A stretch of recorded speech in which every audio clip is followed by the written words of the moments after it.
Ada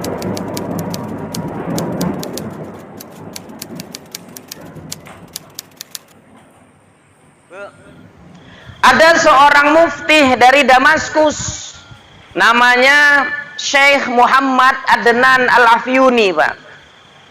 Syekh Muhammad Adnan Al-Afyuni ini bercerita, ada seseorang yang bernama Abu Adib yang berasal dari negeri Syam. Si Abu Adib ini, Pak Kades, dari negeri Syam mau ziarah ke Madinah bersama istri dan keluarganya. Sesampainya Abu Adib di Madinah, ibu bapak, tasnya Abu Adib hilang, Pak. Padahal di dalam tas itu isinya duit, Pak, untuk bekal hidup mereka selama di Madinah. Ya mumet, Pak Kades, wong hilang tasnya sak duit-duitnya, ya mumet. Cuma izin saya sama ibu bapak, mumetnya Abu Adib nggak menyebabkan dia makin jauh dari Allah. Mumetnya Abu Adib semakin mendekatkan dia kepada Allah. Abu Adib tadi bingung, dia pergi ke dalam Masjid Nabawi. Nah, di Masjid Nabawi itu ada satu tempat namanya Raudhah. Bapak yang udah pergi haji, pinggir rumah tahu itu. Raudhah itu letaknya ada di dalam Masjid Nabawi, Pak. Posisinya mana? Posisinya kalau ini mimbarnya Nabi, sebelah kanan sana itu ada kuburan Nabi. Kuburan Nabi, Pak. Raudhah itu ukurannya lebih kurang sekitar 12 kali 16 meter gitulah. Orang yang berdoa di situ insya Allah doanya kabul. Orang yang bermunajat di situ insya Allah Allah kabulkan apa hajatnya, Pak. Abu Adib tadi pun gitulah, Pak Kades. Dia masuk ke dalam Masjid Nabawi, dia sholat di Raudhah, kemudian dia doa. Siap dia doa, sholawatan. Sholat apa dibaca? Sholat Jibril tadi, Pak.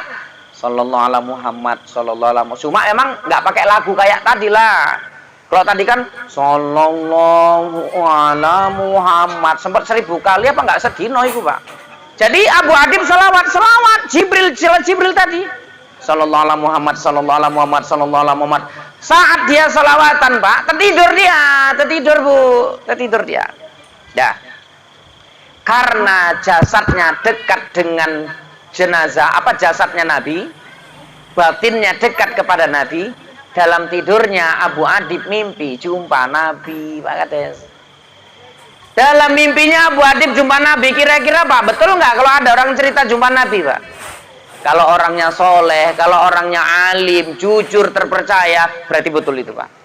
Kenapa? Karena ada hadis. Kata Nabi, man ro'ani faqat ro'ani. Barang siapa melihatku, maka sesungguhnya benar dia melihatku. Man ro'ani fil manam faqat ro'ani. Barang siapa melihatku dalam mimpinya, maka benar yang dilihat itu aku.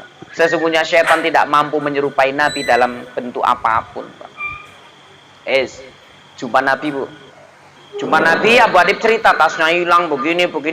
Nabi bilang gini, wahai Abu Adib, nanti kau pergi ke pintu nomor sekian. Di Masjid Nabawi itu ada pintunya banyak, dan pintu ini dinomori dengan nomor-nomor, Pak. Ditandai dengan nomor-nomor. Nah, nanti di sana kau jumpai seseorang yang bernama Utsman, katanya.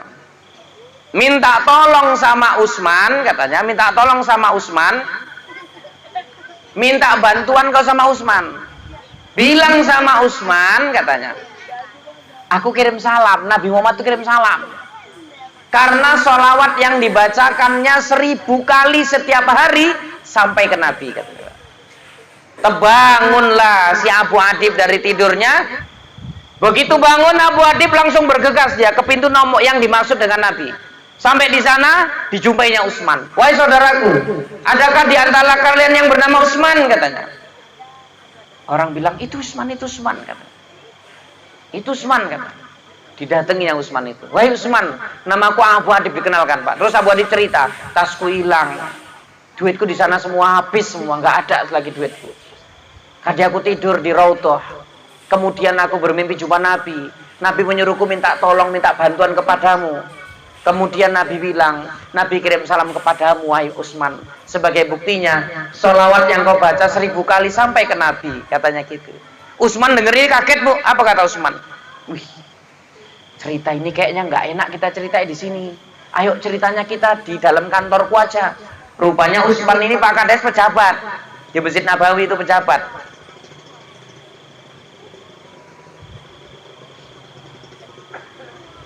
Wis ndelok rene ae lah, kok ndelok rono. Wong sing lewat tutuk bojoe kok. Emang kalau ceramah pinggir jalan itu gitu Pak Aris, ada orang lewat ndelok ngene, kok becak lewat ngene nih kan. Gerobak lewat ngene nih. Padahal sing lewat nggak lebih garang timbang sing ceramah. Wes, tak lanjut ini ya. Bu, kayak mana tadi Pak Aris? Apa? Oh, duduk di kantor. Sampai kantornya Utsman, Pak. Utsman bilang gini, kayak mana tadi ceritanya Abu Adib katanya. Abu Adib yang ulang nih Pak. Tadi aku mimpi jumpa sama Nabi. Kata Nabi, Nabi kirim salam samamu karena salawat yang kau baca 1000 kali sampai ke Nabi. Wih, kayaknya enaknya kita cerita di rumahku aja yuk, santai-santai katanya. Ayo masuk dalam mobilku katanya. Masuk Pak dalam mobil, sambil jalan ditanya, kayak mana tadi ceritanya Abu Adib? Abu Adib yo butuh Pak, ngulang nih. Tadi aku mimpi jumpa sama Nabi. Katanya Nabi kirim salam samamu karena salawat yang kau baca 1000 kali sampai ke Nabi katanya. Sampai rumah Pak, duduk di sofa, duduk-duduk, minum-minum ngeteh, ditanya Utsman lagi, kayak mana tadi ceritanya Abu Adib? Abu Adib yang ngulang nih Pak, tadi aku mimpi jumpa sama Nabi. Katanya Nabi kirim salam samamu karena sholawat yang kau baca 1000 kali sampai ke Nabi. Iya gitu ya. Ayo makanan dah siap itu, ayo makan-makan katanya. Sebelum makan kok mandat ditakoni nih. Tadi kayak mana ceritanya Abu Adib?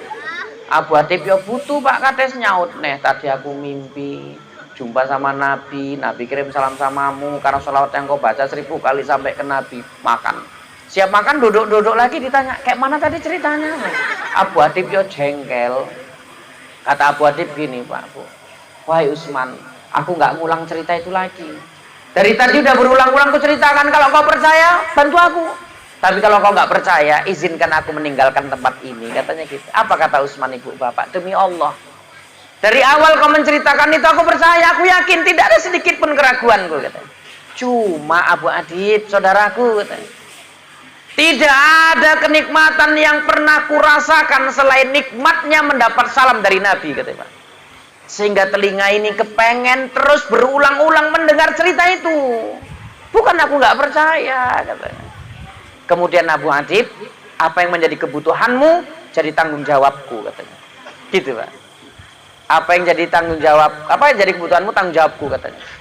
Dan separuh dan sebagian dari hartaku kuberikan untukmu, katanya si Utsman. Jadi yang saya tanya sama ibu bapak, kira-kira tasnya Abu Adib dapat apa enggak? Enggak. Tapi izin saya Pak, dia dapat lebih dari itu. Apa itu? Satu, enggak semua orang berkesempatan bisa mimpi jumpa Nabi Pak. Tapi Abu Adib mampu dia mendapatkan kesempatan mimpi jumpa Nabi. Ibu-ibu pernah mimpi jumpa Nabi? Enggak kan? Kalian pernah mimpi jumpa Nabi? Sundel bolong pernah mimpi jumpa sundel bolong? Oh pernah. Ini modeling ini mimpi sundel bolong. Kau tanyain nomor enggak? Oh pikir ditanyain nomor. Hah? Oh neng ngomong apa? Gaya kali dia Pak. Dia kipasannya pakai amplop dari Pak Kades tadi ya. Oh bukan, pikir amplop dari Pak Kades bikin kipasan. Tadi dia kan Pak pura-pura dengeri saya ceramah begini kan. Dia ngintip rupanya piro gini. Mau neng diterawang pendek gini. Wih, merah ngomongin merah. Ngomong kawannya kok jangan merah-merah, kok tengok nolnya berapa ngomongnya kan.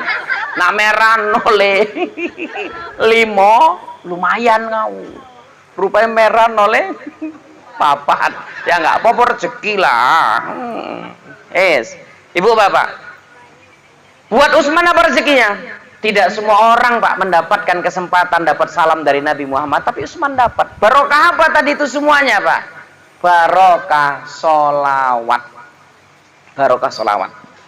Jadi izin saya sama ibu bapak, kalau mau Allah luaskan rezeki kita, kalau mau Allah mudahkan segala urusan hidup kita, jangan pernah bosen untuk terus bersolawat kepada Nabi. Salawat Jibril tadi 1000 kali satu hari, hajat kita kabul insya Allah Pak.